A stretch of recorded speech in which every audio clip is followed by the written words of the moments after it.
चीन ने नौकरियों में बड़ा बदलाव किया है। चीन 1950 के दशक के बाद पहली बार रिटायरमेंट की उम्र धीरे धीरे बढ़ाएगा।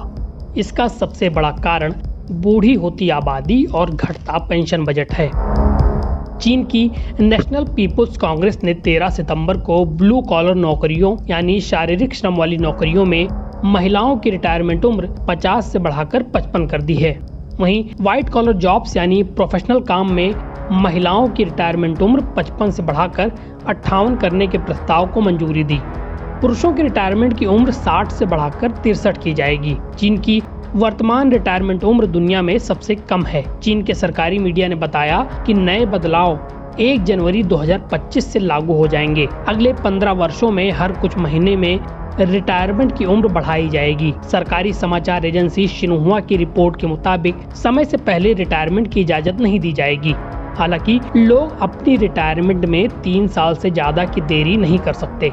इसके अलावा 2030 तक कर्मचारियों को पेंशन पाने के लिए सामाजिक सुरक्षा प्रणाली में ज्यादा योगदान देना होगा।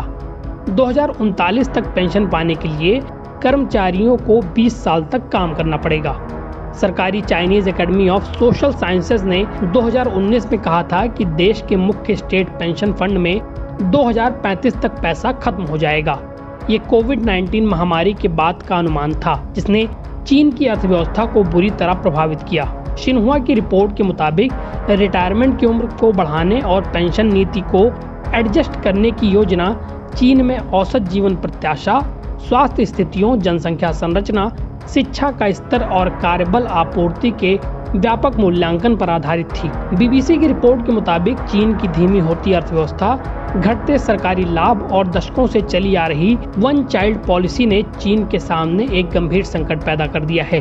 चीन में पेंशन का फंड खत्म हो रहा है और बुजुर्गों की बढ़ती संख्या की देखभाल के लिए पर्याप्त फंड बनाने का समय नहीं बचा है। अगले दशक में लगभग 30 करोड़ लोग जो वर्तमान में 50 से 60 की उम्र के बीच हैं, वो चीनी वर्कफोर्स से बाहर हो जाएंगे। एनबीटी ऑनलाइन की रिपोर्ट।